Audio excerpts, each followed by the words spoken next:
We will start today's presentation with an overview of the Bureau of Contracts' role in state contracting. We will follow this up with a summary of the New York State budget process, then have a summary of New York State procurement processes, and finally, you will wrap up with a review of some best practices and processes. The Bureau of Contracts' mission is to promote accountability and to independently instill public trust in the conduct of state and local government fiscal affairs for all the people of New York. We've all seen the stories in the media of waste and corruption when it comes to government spending. The Bureau of Contracts serves as an independent second set of eyes on contracts and procurements before the contract is executed. We review contracts to ensure that the appropriate rules and laws are followed and that all eligible bidders had a fair opportunity to obtain state contracts. In the end, we want the citizens of the state of New York to have faith that their tax dollars are being used as efficiently as possible. Now let's dive down even further and look at the role the grants team plays within the Bureau of Contracts. The grants team reviews and approves procurement records and contracts resulting in state and federally funded grants to not-for-profit entities, New York State municipalities, and for-profit entities serving New York State residents. What is a grant? To put it simply, a grant is the award of funds to vendors to provide services directly to the citizens of New York. What makes grant contracts and procurements so unique is that grant procurements are not directly governed by New York State law, but are mentioned in and subject to several other laws and procedures. There are several laws that guide OSC's review of contracts. These laws include State Finance Law Section 112, State Finance Law Article 11, and State Finance Law Article 11b. One thing of note, while State Finance Law Section 163 does not govern grants, many of the requirements of 163 do serve as best practices for grant procurements. State Finance Law 112(2)(a) states, before any contract made for or by any state agency, department, board, officer, commission, or institution shall be executed or become effective whenever such contract amount exceeds $50,000 in amount, it shall first be approved by the comptroller and filed in his or her office. As such, no contract will be considered executed until approved by OSC. A contract under $50,000 is considered a discretionary contract and does not require OSC approval. Article 11 of State Finance Law includes the Procurement Stewardship Act. OSC's goal is to balance the need to preserve open and fair competition with the goal of preserving the state agency's flexibility to fulfill its mission. OSC holds agencies accountable to the principles inherent in the PSA. Article 11b of State Finance Law mandates that prompt contracting with and interest payments for not-for-profit entities. New York State is aware that dealing with not-for-profits is different than dealing with for-profit businesses. As such, State Finance Law requires that OSC approves or non-approves qualified not-for-profit contracts within 15 calendar days. It is for this reason that requests for information sent by OSC usually have a specific deadline for response. If the 15 calendar day period cannot be met, the contract will be non-approved. Grant procurements are also called program contracts. This is because each procurement typically corresponds to a program that supports the mission of the state agency. Programs typically have multiple contracts to provide the required services. The most unique aspect of grant contracts is that what constitutes a grant is not specifically defined in New York State law. As such, a grant can take many forms. Given the similarities between grants and other service contracts, how can one tell the difference? The first question you should ask is, Are services to be provided for the benefit of the public at large or for operations of the state agency? If it is for the public at large, it is a grant. If it is to support the operations of the state agency, it might be an IFB or RFP. Another area to look at is the source of the funding for the contract. Grant appropriations typically are located in the Aid to Localities section of the state budget, while agency operations appropriations are typically located in the State Purpose Account section of the state budget. This table shows the comparison of characteristics of grant and service contracts.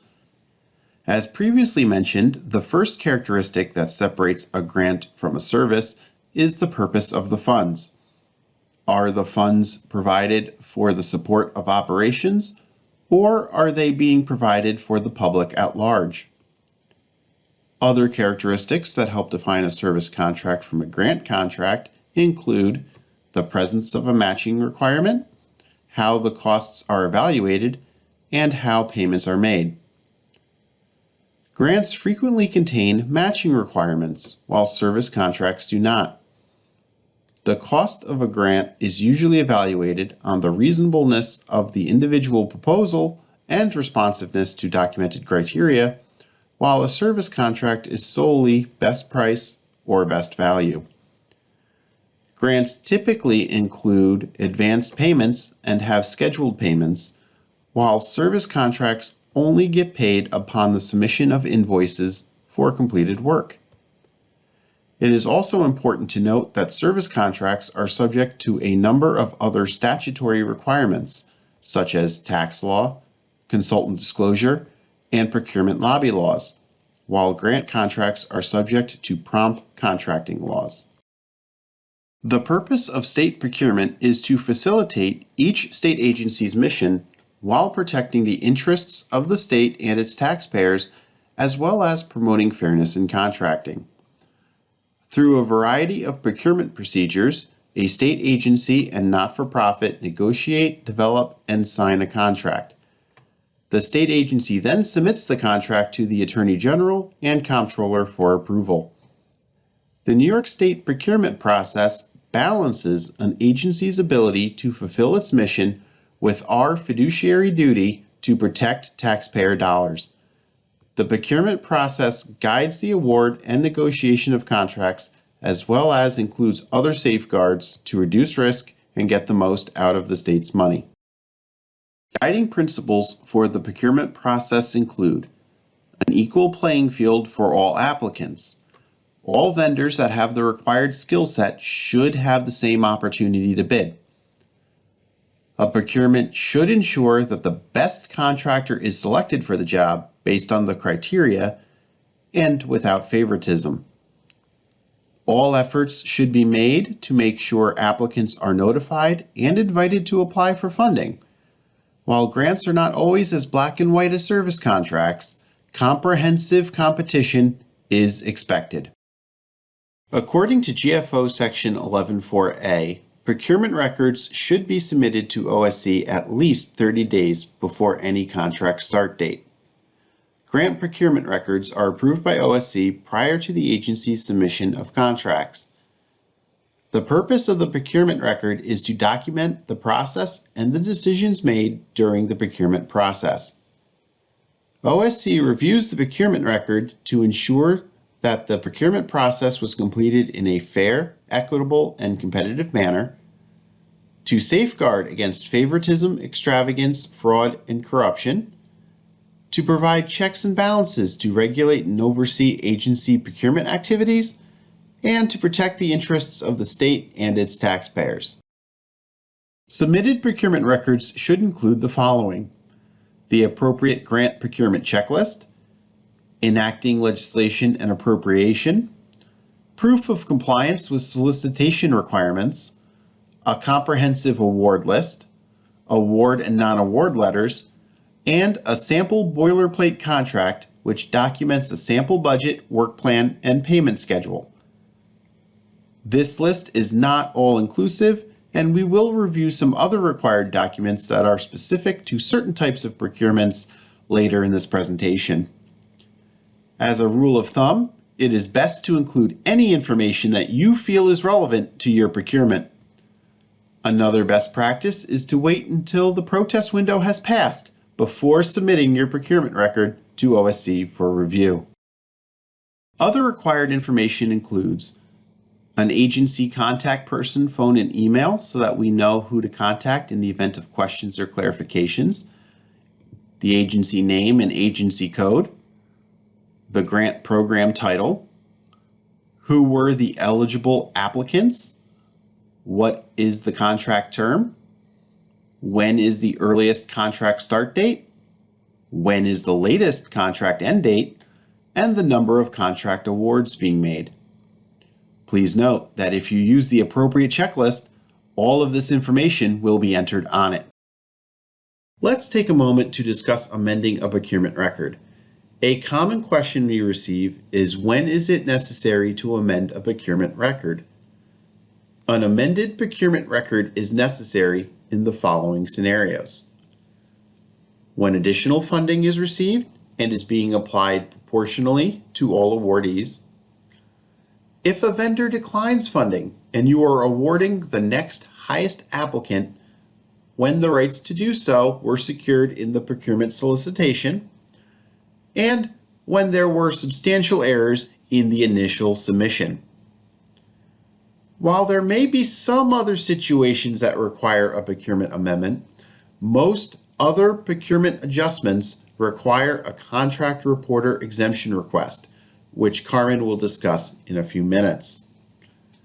Don't know if it should be a CRER or a procurement amendment?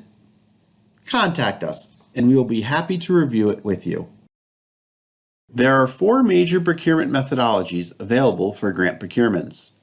They are competitive, non-competitive, contract reporter exemption requests, and legislative line items. Which procurement method is correct for you? Each procurement strategy has specific characteristics and is tailored to different needs. When determining which is best for your program, please keep the following in mind. What are the funding guidelines? What is being procured? What is the intended outcome? Where is the need? Who is a qualified applicant? How will reasonableness of cost be determined? What is the eligible target population? Service delivery and strategy. Is there a requirement for matching funds? The first procurement methodology is the competitive procurement. A competitive procurement is when an agency creates an RFP and invites the public at large to apply for funding. Those applications are then reviewed and scored, and funding is awarded to the highest scoring applicants per the RFP. The competitive procurement is your default procurement choice. If your procurement does not meet the requirements of the other procurement strategies, you will have a competitive procurement. The key elements of a successful competitive procurement are planning your procurement, developing your requirements, developing your award methodology, and your evaluation process. Here is an example timeline of a competitive procurement. While all of these steps might not apply to all procurements, the steps that are necessary should be planned for when developing your RFP. This process can take 12 to 18 months, so it is best to plan ahead. When submitting your procurement record to OSC, it is very strongly encouraged that you submit a completed procurement checklist. The procurement record checklist will walk you through which documents and information should be submitted to OSC. Providing the correct documentation is the best way to guarantee a timely review of your procurement record. When submitting a competitive procurement to OSC, the following documents must be included: legislative authorization, current budget appropriation, the RFP and a blank application, your award methodology and evaluation tool, scored ranking of all applicants, a boilerplate contract that will be sent to the providers, and proof of advertising and other methods of outreach, the more the better. As previously mentioned, this is not an exhaustive list. Please include any additional information that you feel is necessary for your transaction. The key characteristic of a competitive procurement is that each proposal is evaluated and scored. In order to score the applications, you need an evaluation tool. The evaluation process must be developed prior to the RFA and must be included in the RFA. Written guidelines and instructions should be developed and given to evaluators prior to scoring. Your evaluation instrument should identify the following: any mandatory requirements, any other criteria to be reviewed, and the consequences for proposals that fail to meet those requirements. The evaluation instrument should also include an evaluation of the cost. As a reminder, cost should account for a minimum of 20% of the overall score. There is no set number of evaluators. Depending on your program size, it may be necessary to have multiple evaluators and/or evaluation teams review the applications. The risk here is that review criteria can be subjective. Different people may judge the same criteria differently based on experience and interpretation. As such, you should develop a process to either minimize the potential discrepancies or to normalize the scores. Some examples of this include having only one evaluator do any pass-fail reviews. If you have multiple teams, consider having each team review separate parts of all the applications instead of splitting the applications amongst the teams. For example, have one team review cost and qualifications and another score the work plan. If an agency finds it necessary to use more than one team of evaluators, it should, to the extent possible, minimize the number of teams of reviewers and provide consistent and clear training for all evaluators. If you do not use a normalization tool, be prepared to address discrepancies and wide variances in scores between the evaluators to be able to demonstrate that they had a common and consistent understanding of the evaluation criteria and that no applicant has been disadvantaged by the wide variances. The final thing to consider is how are the awards going to be made? Grants are unique in that there can be additional criteria defined in awarding contracts as opposed to an IFB or RFP. What criteria will be used to make the awards? How will the awards be made? Will it be based on highest scores or highest scores in a region? Will it be based on some other documented need? Whatever you choose, it should be spelled out in your RFA and be documented in your procurement record. Not all procurements can be competitively procured. For those circumstances, there is the non-competitive procurement. You should use a non-competitive procurement when there is a well-defined and finite pool of eligible participants and they will all receive funding. It would make no sense to develop an RFA, an evaluating instrument, or advertise when you already know all the vendors and that they will all receive funding. A key characteristic of a non-competitive procurement is that the funding is determined by formula.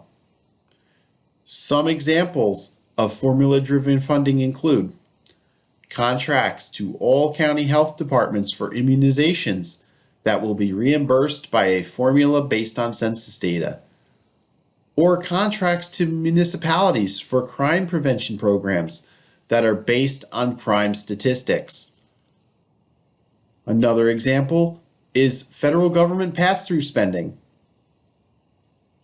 One thing to note, Non-competitive procurements are to be used when you will have multiple awardees.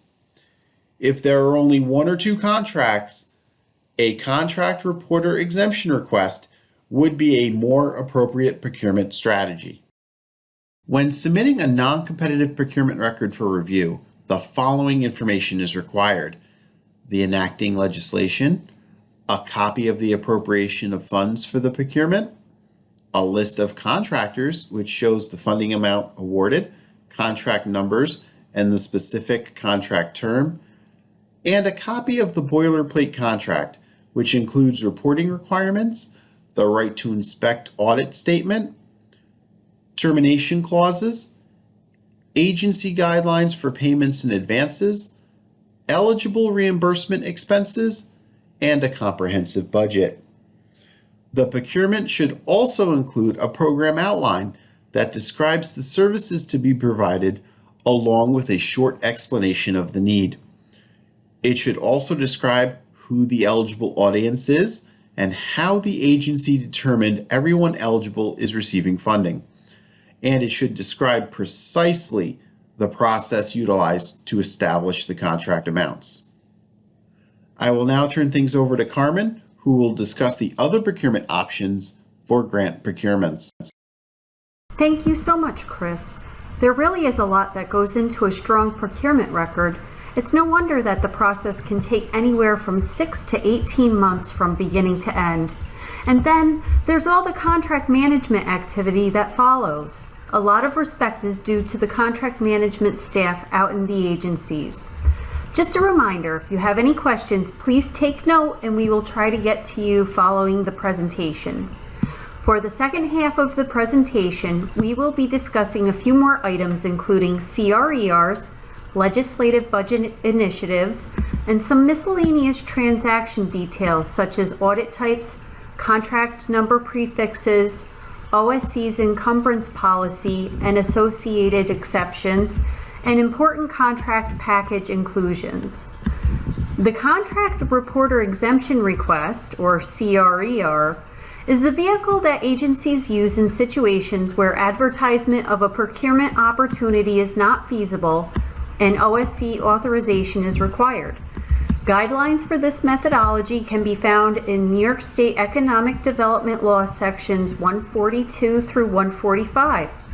Section 11.14.a of the Guide to Financial Operations also provides guidance for determining if a CRER is suitable and outlines the procedure for submission to OSC. Contract reporter exemption requests are reviewed by the Bureau of Contracts for many reasons, including time constraints, changes to the scope or budget of an existing contract, and assignment.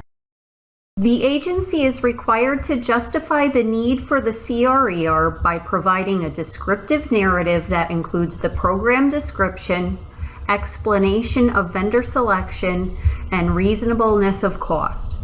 Longevity of services from a particular vendor cannot be the only reason for selection, and an unclear explanation of reasonableness of cost will prompt a request for additional justification. Acceptable methods include due diligence process, cost versus benefits in monetary terms, in comparison to similar regions, other providers, like entities, or prior year costs. The narrative should be clear and descriptive, and when necessary, supplemented with additional documentation to support the agency's decision. If you have any questions about how to submit a CRER, please reach out to our KMAS team at kmas@osc.ny.gov. Some common CRER explanations are listed on this slide. However, there are many reasons that an agency may request to be exempt from advertising. A solicitation of interest, or SOI, can be sufficient to support justification for a CRER. It documents to OSC that the state agency canvassed the community for potential service providers. While OSC does encourage competition, we do understand that sometimes a CRER is an appropriate procurement method in some circumstances. It may not be in the best interest of the agency or program to conduct a full competitive procurement. One example is that there may be a limited pool of authorized providers of services. Also, OSC accepts continuation of existing services as justification for a CRER while a new procurement process is conducted within a reasonable time frame. Finally, a CRER may be required for a contract assignment. The state agency must make and justify the selection of the new provider. As a reminder, the current provider cannot direct who takes over their services. A CRER is not needed in the case of an assignment when two vendors legally merge. In that case, the proper Department of State documentation supporting the merge can be provided rather than a CRER. Speaking of exceptions, let's discuss legislative budget initiatives.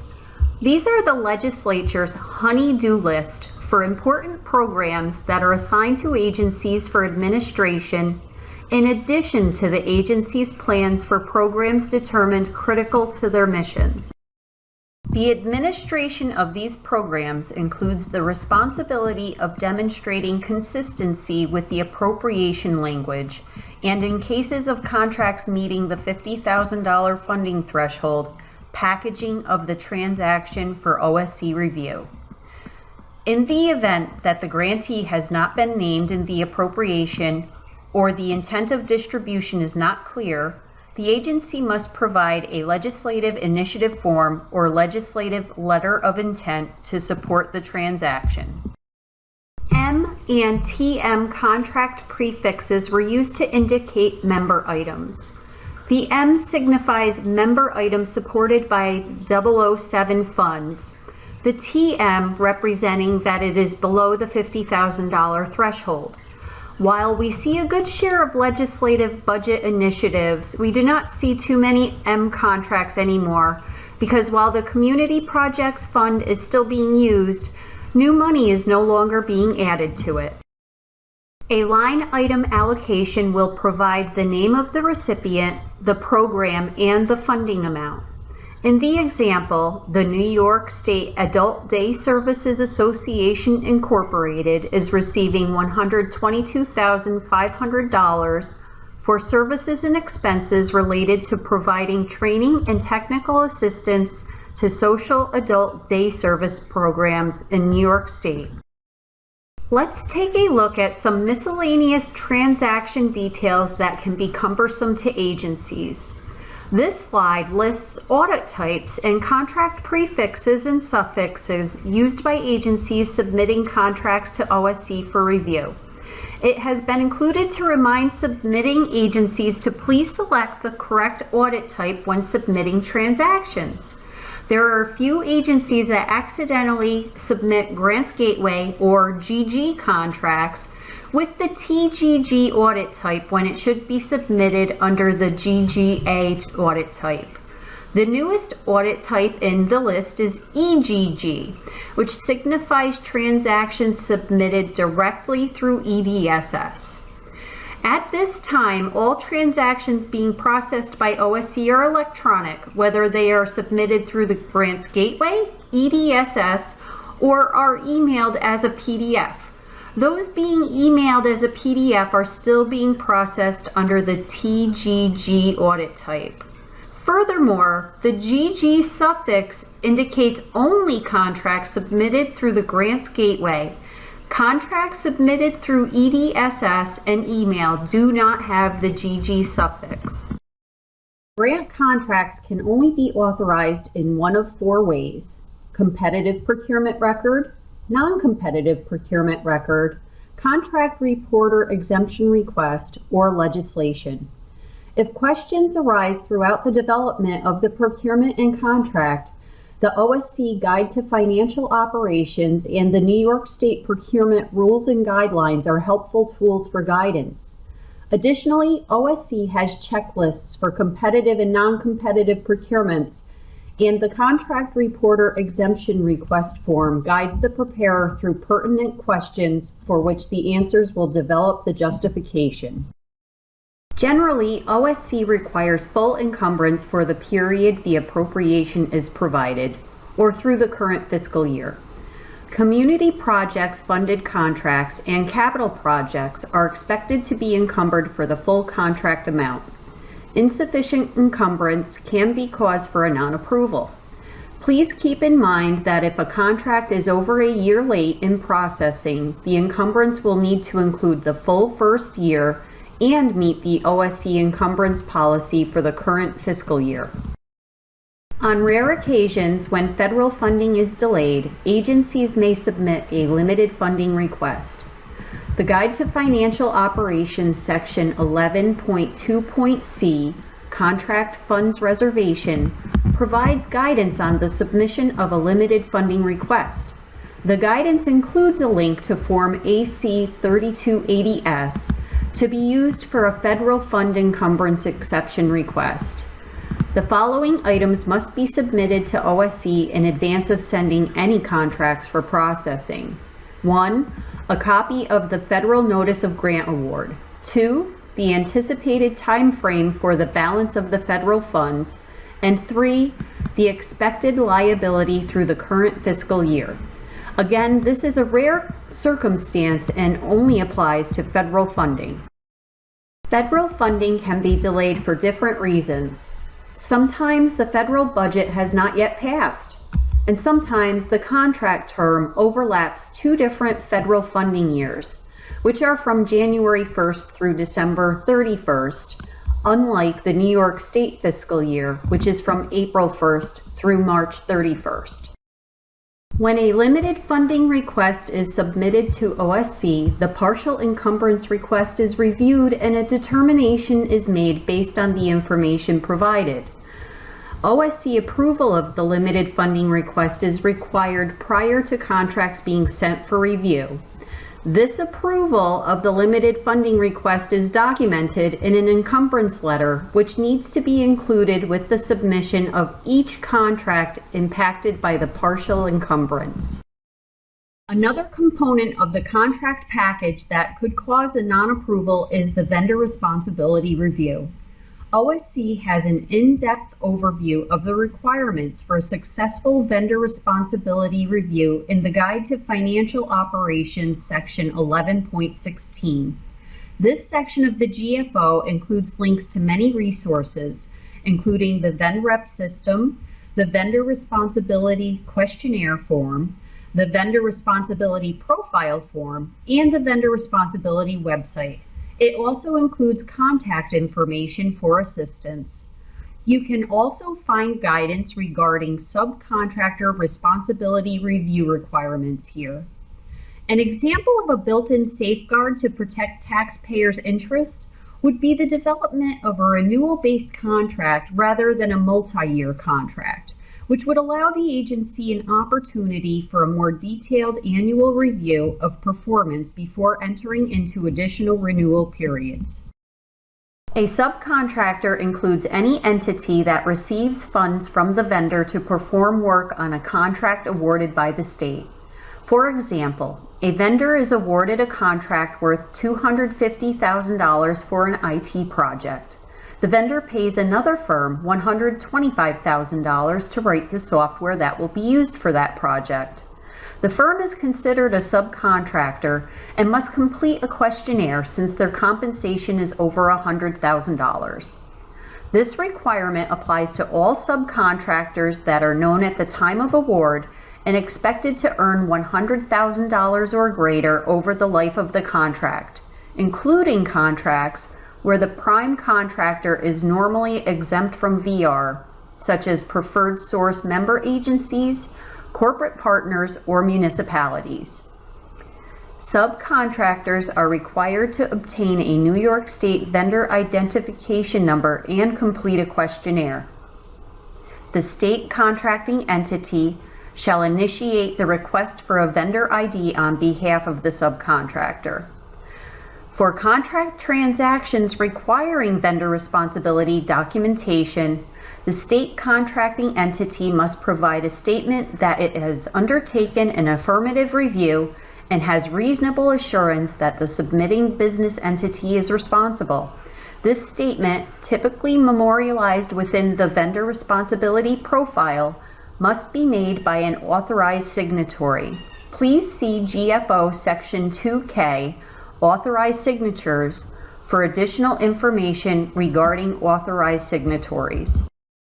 Contract packages for agreements with not-for-profit vendors must also include certification from the Office of the Attorney General's Charities Bureau that the entity's registration status is current, or a statement that the vendor is exempt from registration filing, citing the appropriate exemption schedule category. As we all know, a lot of work goes into the development and execution of a contract. That's why OSC recommends the use of a multi-year contract whenever the characteristics of that contract allow. The multi-year agreement is used in lieu of annual renewals when the scope and budget are expected to remain consistent. The entire budget, term, and work plan should be completely presented in the initial contract submission, and if there is an estimated increase greater than 5% between each of the contract years, the agency must submit out-year budgets. When a multi-year contract is not feasible, the agency should submit a simplified renewal contract.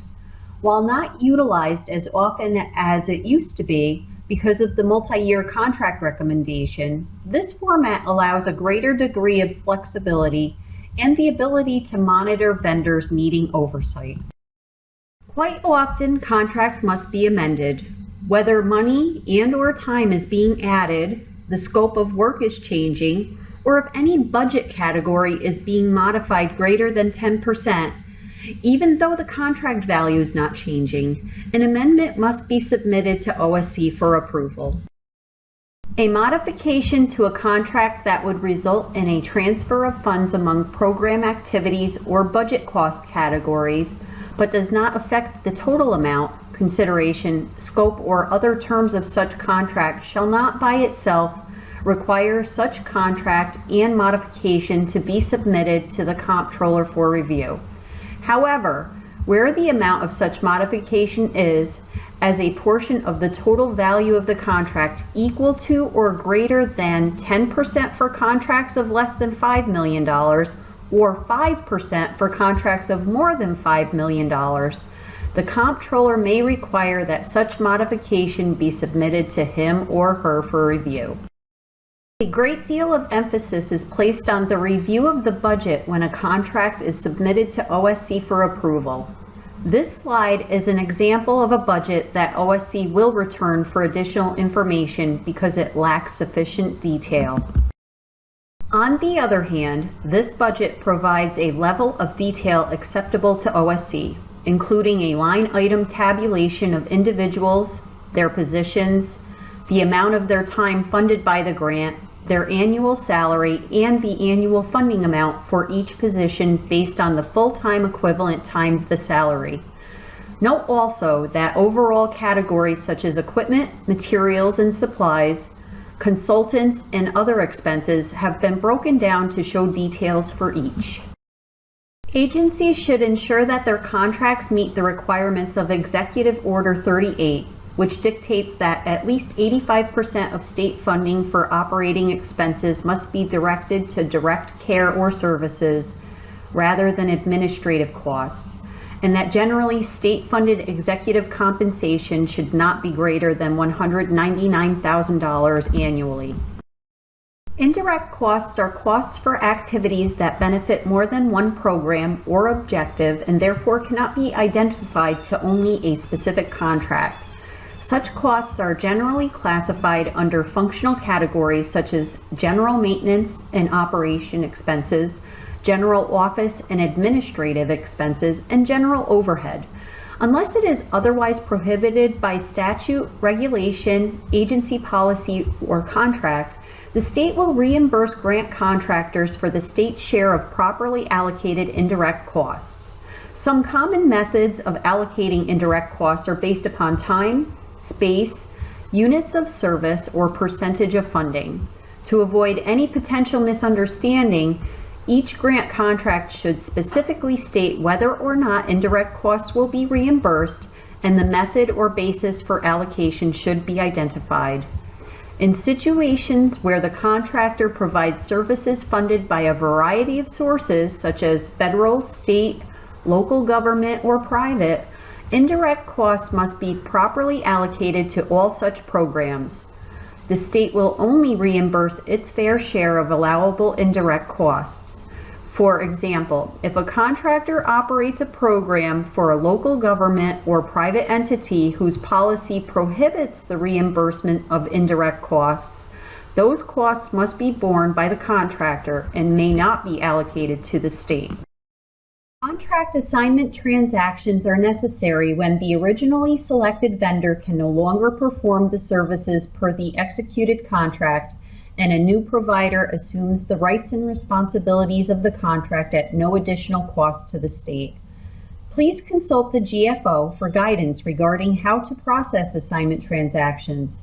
If there's one thing about assignment transactions that we can impart to you here, it is the importance of appearances. Please, in the case of a merger or name change or some other type of restructure where executives are moving from one entity to the next, when obtaining signatures for the assigner and assignee for an assignment transaction, please make it clear to the vendor that the same person should not be signing on behalf of both entities. Two different signatories provide a greater degree of separation. All new contracts must receive approval of the Attorney General prior to OSC review. Also, the Office of the Attorney General and Office of the State Comptroller must approve changes to agency appendices that affect terms and conditions prior to the contracting agency's use of a revised appendix. Most amendments do not require AG approval. These include no-cost time extensions, renewals, and additions of time and money as authorized by procurement amendment or CRER. However, some agencies may have an internal policy to send all contracts and amendments through the AG's office for approval. There are many resources available for guidance through the procurement and contract development and management processes. This list is not all-inclusive, but does provide some of the staples. If you have questions or concerns that you cannot answer or resolve by utilizing the resources on the previous slide, please feel free to call us for guidance. We're here to help, and we will work to assist in finding a resolution for your issue. This is a reminder that the best way to expedite processing of your transactions when they come to BOC is to provide sufficient contact information. Please include the name, telephone number, and email address for a primary contact, and when possible, an alternate. Due to our high volume on the grants team, in most cases, if we cannot reach a resolution within 3 business days, the transaction will be non-approved so that it can be resubmitted once resolved.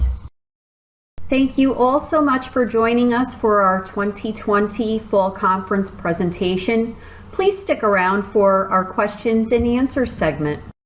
We got a few questions. I'm going to pass it off to Carm to address our first question. Hi, everybody. Thanks for your patience. Our first question was about the budget appropriation requirement in the procurement record. The attendee asked, if the procurement is for grants in the coming fiscal year, do we have to include the upcoming budget appropriation or the current fiscal year's appropriation if it doesn't impact the grants being awarded?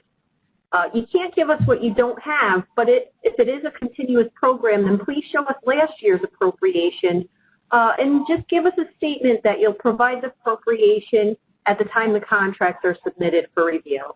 All right. I will take the next question we got. We got a question here. There was a mention of using normalization tools as part of the grant evaluation process. Could you please give examples of normalization tools that could be used? So the easiest and most common normalization tool that we recommend is using at least 3 evaluators and averaging their scores. It's the most easiest way to normalize your scores. We have also seen the use of certain score differences to bring in an extra evaluator if you're only using two. So if there's two evaluators and their scores in a certain category are more than, say, 10 or 15 points apart, and then you bring in an extra evaluator and then average the two closest scores. You may also have an evaluators conference and have your evaluators discuss pros and cons of the application without discussing their actual scores that they gave, and then allow the evaluators to adjust the scores after the conference. This allows the evaluators to share some of their niche information or knowledge they may have of the program. I'll pass it back over to Karen for the next question. Hi, Colleen. We got a question from Colleen about budget modifications. She asked, what constitutes a movement of funds between major cost categories? She asked, does this only apply to transfer between other than personal services and personal services, or perhaps between salary and fringe, or between rent and equipment? If you look at the master contract for grants, you'll see several different cost categories, including personal services, consultants, travel, other, and also operations. So if you're seeing money moving amongst any of those categories, then that would require budget modification in be either 5% or 10%, depending on your dollar amount. Excuse me. Hope that answers your question. We have another question, so I'll pass it back to Kenji. All right, we had a question that asked about clarification when a contractor is named in the budget for a member item. Is a CRER required? No, a CRER is not required if the entity is named in the budget line item. If the entity is, and the amount are not explicitly written in the budget line, then yes, a CRER or a legislative initiative form would be required to have the member indicate where the funds should be going. All right, we have one other question that came in here. For guidance on how to distinguish between procurement service contracts versus a grant contract, who should answer those questions? So the easiest way to think about it is service contracts usually provide a benefit for the state agency. Grant contracts usually provide a benefit for the people of the state. If you're unsure, because there are some that are kind of blur the line, you can contact any of the members of the grants team and we'll happily discuss and help you guide whether your contract should be a service contract or a grant contract. All right, we have a response on the CR. Thank you. So the CRER is required when not named in the budget. However, legislative form is sent in with the CRER request. No, that is not correct. So if the entity is not named, you can have a legislative initiative form that names the program and the entity, and you will not need to do a CRER. If you don't have a legislative initiative form and the entity is not explicitly named in the budget line item, then you will need to provide a CRER to justify your selection and the amount that you're paying and why you're paying that vendor for what services you need. What can we do to make your lives easier and more fun? I like that question. Pay attention and just try and reach out to us if you're unsure of something before you submit it. It's a lot easier to help you fix something before you've submitted it incorrectly than it is to correct it after the facts, because it creates more work for both of us. So if you're unsure about something, reach out to us. We're very reachable. You can send us an email. You can give us a call. We're happy to hold your hand and walk you through the process of whatever transaction you may have. We got a question from Bernicia Coleman. She asked, when reviewing chart fields for the encumbrance on a contract, is the project number an indication that it is a grant contract? I will have to look into this further because I am not so familiar with your chart fields on the encumbrance. All we look at is to make sure that the proper encumbrance is there, not the different fields. So Bernicia, we'll get back to you on that one and find out some more information for you. All right. Is there an overall guide related to the grant operations and processes? Yes.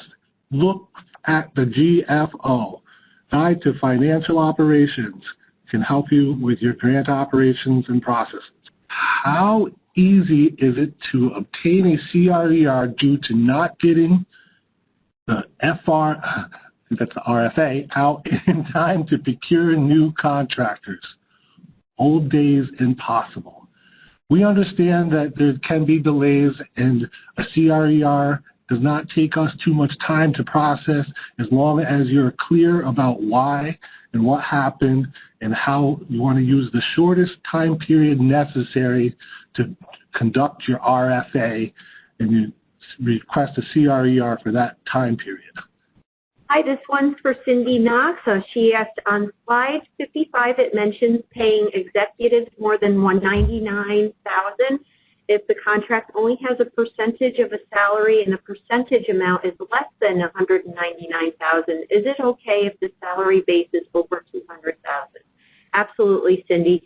The 199 is the annual cutoff for grant funds or state funding on that particular contract.